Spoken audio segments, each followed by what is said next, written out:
नमस्कार मित्रांनो, या व्हिडिओमध्ये आपण कलर्स वेगवेगळ्या पद्धतीने कसे देऊ शकतो हे बघणार आहोत. तर 6 पद्धती आहेत. एक आहे नेम्ड कलर्स, एक आहे हेक्स कलर, एक आहे RGB, एक आहे RGBA, एक आहे HSL आणि एक आहे HSLA. यात मी काय केलं आहे, मी 6 H2 बनवलेले आहेत आणि त्याला प्रत्येकाला तसा तसा क्लास दिला आहे. Named, hex, RGB, RGBA, HSL, HSLA. ठीक आहे. मुळात मी काय केलं आहे, H2 चा फॉन्ट थोडासा मोठा ठेवला आहे म्हणजे आपल्याला काय होईल, व्यवस्थित थोडंसं कळायला सोपं होईल. सो पहिला जो क्लास आहे माझा नेम्ड, बरोबर. तर डॉट नेम्ड. आता नेम्डसाठी नेम्ड कलर्स आपण ऑलरेडी पाहिले आहेत. जसं की कलर ग्रीन, हे नेम्ड कलर्स आहेत. Green, yellow, blue, white, red, हे ऑलरेडी त्याचे काही रंग फिक्स्ड आहेत. ते आपण डायरेक्टली त्याचं नाव वापरून यूज केलंय. हे आहेत नेम्ड कलर्स. त्यानंतर जे येतात ते आहेत हेक्स कलर्स. हेक्स म्हणजे हेक्झाडेसिमल. सो त्याला आपण काय म्हणतो, हेक्स म्हणजे हेक्झाडेसिमल. हेक्झाडेसिमल सिस्टीममध्ये काय असतं, जसं की आपण रेग्युलर जी सिस्टीम असते ही डेसिमल सिस्टीम आहे, म्हणजे ही 10 हा बेस घेऊन केलेली आहे. हेक्झाडेसिमलमध्ये 16 हा बेस आहे.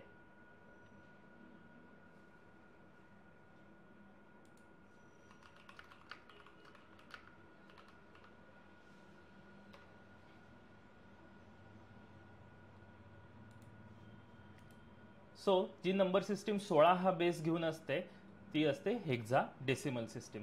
आता हेक्स कलर्समध्ये पहिली व्हॅल्यू असते आरची, रेड कलरची, मग असते ग्रीन कलरची, मग असते ब्लू कलरची. ठीक आहे. रेड, ग्रीन, ब्लूच्या व्हॅल्यूज असतात. आता हेक्स हे 0 ते 9 आणि A to F अशा व्हॅल्यूज असतात. आपण हेक्स सिस्टीम काय असते ह्याच्या डिटेल्समध्ये फार जायला नको, कारण ती एक नंबर सिस्टीम आहे. पण त्याच्यामध्ये साधारणपणे कलर्सची जी रेंज असते ही 0 टू FF अशी असते. 0 म्हणजे काळा रंग, 0 रंग, FF म्हणजे तो पूर्ण लेव्हलला रंग असतो. सो इथं आपण डॉट हेक्सला कलर असा दिला.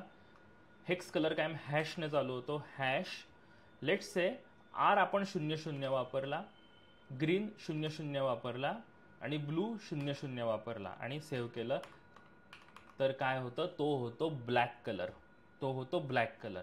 जर आपण रेड पूर्ण वापरला, FF म्हणजे फायनल व्हॅल्यू, G पूर्ण वापरला, FF आणि ब्लू हा फुल वापरला, FF, तर तो होतो व्हाईट कलर.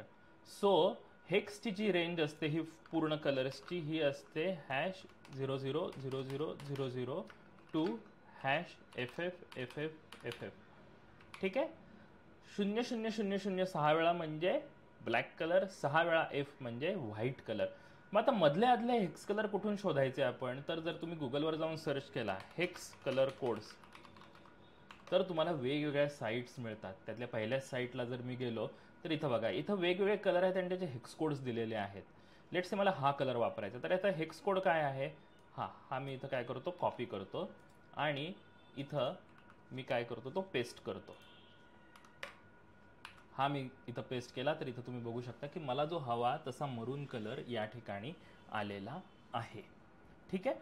आता आपण एक रॅन्डम कलर घेऊया. त्या कलरची व्हॅल्यू आहे लेट्स से 666. 6 वेळा 6. सेव्ह करूया. तुम्ही बघू शकता तो ब्लॅक्सच्या जवळपास कलर आहे. सो आपण काय करू, थोडासा त्याला 111 हा घेऊया. सॉरी, जेवढं मी वाढवेन तेवढं, 1 0च्या जवळ जाईन तेवढा तो ब्लॅक होईल. So let's say CCC. हा सेव्ह करतो. सो त्याचा ग्रेइश कलर होईल. ठीक आहे. ज्यावेळी 6 वेळा एकच आकडा येत असतो त्यावेळी 6 वेळा तो नाही लिहिला तरी चालतो. त्याच्याऐवजी मी नुसतं CCC एवढंच लिहिलं तरी चालतं. सो 6 वेळा C आणि 3 वेळा C हे एकच गोष्ट आहे. सो एक गोष्ट जर 6 वेळा येत असेल तर ती तुम्ही 3 वेळा लिहिली तरी चालते. ठीक आहे. सो हे एक हेक्सचं आहे. सो मी हा काय करतो, हा परत हे करतो, वरचं अनकॉमेंट करतो, कारण मला तिथं मरून कलर हवा आहे. तिसरी सिस्टीम आहे RGB. RGB मध्ये आपण कसं करतो तर .RGB मी क्लास घेतला आहे, त्याच्यामध्ये कलर कोलन RGB असं लिहायचं आणि राऊंड ब्रॅकेट टाकायचे, सेमीकोलन देतो. आता ह्याच्यामध्ये 3 व्हॅल्यूज द्यायच्या असतात, रेडची, ग्रीनची, ब्लूची, आणि तिन्हीची व्हॅल्यू कॉमा देऊन आपल्याला द्यायची असते. आता ह्याची जी सिस्टीम आहे RGBची, ह्याच्यामध्ये पहिल्यांदा येतो रेड कलर, मग येतो ग्रीन कलर, मग येतो ब्लू कलर, आणि प्रत्येक कलरची व्हॅल्यू ही 0 to 255 एवढी असते. 0 ते 255. जर रेड मी 0 वापरला, कॉमा ग्रीन मी 0 वापरला, मी ब्लू 0 वापरला, तर कुठला कलर होतो तर तो ब्लॅक कलर होतो. जर मी रेड 255 वापरला, ग्रीन 255 वापरला आणि ब्लू जर मी 255 वापरला तर तो होतो व्हाईट कलर. सो याच्या ज्या व्हॅल्यूज असतात हे कुठून जातात, 0 0 0 टू 255 कॉमा 255 कॉमा 255. हां, म्हणजे ब्लॅक टू व्हाईट अशी याची रेंज असते. आता RGBला लेट्स मी काहीतरी कॉम्बिनेशन देतो, 128, 73 आणि लेट्स 67 असं मी इथं कलर दिला, तर इथं अशा पद्धतीचा इथं या ठिकाणी कलर झाला.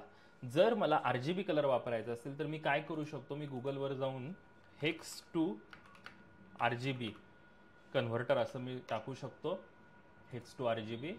आता लेट्स से आपण काय करूया, हा मगाचा जो हेक्स कलर होता हा मी इथून कॉपी करतो आणि मी ह्या इथं पेस्ट करतो. तर मला RGB त्याचं मिळालं बघा, 159, 29, 53. इथं जर मी टाकलं 159, त्यानंतर 29 आणि 53, 29 आणि 53, तर मला तोच वरचा कलर या ठिकाणी मिळून जाईल. पण जर मी पहिला 255 केला त्या ठिकाणी तर मला काय होईल, वेगळा कलर या ठिकाणी मिळेल. जर मी इथं 257 केलं, काय होते बघूया. 257 केल्यावरती तो ब्लॅकला स्विच झाला, कारण 257ला केल्यावरती काय होतंय, तो इनव्हॅलिड कलर झाला या ठिकाणी, कारण ती व्हॅलिड व्हॅल्यू नाही आहे. ठीक आहे. सो आपण ओरिजिनल याला जाऊया. सो इथं माझा अशा पद्धतीने तो रेड कलर आलेला आहे. सो RGB मध्ये पहिल्यांदा रेडचा कलर, मग ग्रीनचा कलर आणि मग ब्लूचा कलर या ठिकाणी आपण देतो. त्याशिवाय आता चौथं आहे RGBA. RGBA मध्ये काय असतं माहिती आहे का, की कलर RGBच असतात, म्हणजे RGBA असं लिहितात. ए काय आहे शेवटचा ते आपण बघूया. सो मी वरचाच कलर घेतो, 255, 29, 53. आणि ए ची जी व्हॅल्यू असते चौथी, ही 0 ते 1 दरम्यान असते. मी 1 देतो पहिल्यांदा, काय होते बघूया. वरच्या सारखाच रेड कलर आला. आता मी 0 देतो, काय होते बघूया. गायब झाला. सो ती जी 0 ते 1 ची जी व्हॅल्यू असते ह्याला अल्फा म्हणतात. ह्याला काय म्हणतात, अल्फा. सो मी तर वरती एक हे टाकतो, कॉमेंट टाकतो, ए म्हणजे काय असतो, अल्फा, किंवा त्यालाच आपण काय म्हणतो, ओपॅसिटी. सो जर मी इथं 0.5 ही ओपॅसिटी टाकली तर काय होते बघूया. तो माझा पाहिला का तुम्ही, वॉशआउट झाला कलर, तो अर्ध पाणी मिसळलं गेलं त्याच्यात. थोडक्यात त्याची ओपॅसिटी काय झाली, निम्मी झाली. मी जर 0.2 केलं तर अजून त्यात पाणी टाकल्यासारखं होईल, आणि जेवढं मी पुढं जाईन 0.9 तेवढा तो काय होईल, सॉलिड कलर त्याचा होईल. सो तुम्ही RGBA बरोबर प्ले करून ना एखाद्या कलरचे वेगवेगळे व्हेरिएशन्स बनवू शकता. सो हे झालं RGBA. आता त्याच्या पुढची जी व्हॅल्यू आहे ती आहे .HSL. आता HSL म्हणजे काय, मी इथं कॉमेंट एक टाकतो. HSL म्हणजे ह्यू, त्यानंतर सॅच्युरेशन आणि light. HSL, hue, saturation, light. आता ह्यू काय असतं, सॅच्युरेशन काय असतं, लाईट काय असतं, ह्याच्या डिटेलमध्ये मी जाणार नाही, कारण ते कलर थेअरीमध्ये जाईल ते. पण HSL मध्ये आपण कलर कसा देतो, तर कलर जसं आपण RGBला RGB लिहिलं तसं याला HSL लिहितो. आता इथं HSL मध्ये टाकताना परत त्याची व्हॅल्यू काय असते, HSL ची 0 ते 255 दरम्यान असते Hची. H ची व्हॅल्यू ही 0 ते 360 असते.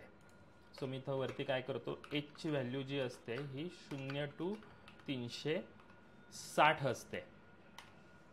त्यानंतर सॅच्युरेशनची व्हॅल्यू, S ची व्हॅल्यू ही 0 to 100% एवढी असते. आणि L ची व्हॅल्यू, लाईटची व्हॅल्यू ही पण काय असते, 0 to 100% अशी असते.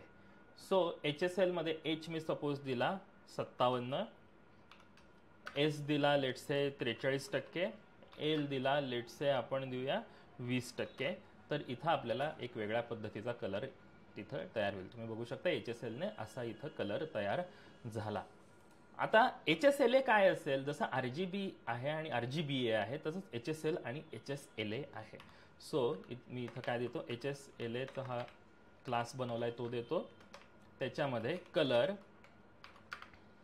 HSLA आणि वरच्याच व्हॅल्यू घेऊया आपण, 57, 43%, 20%.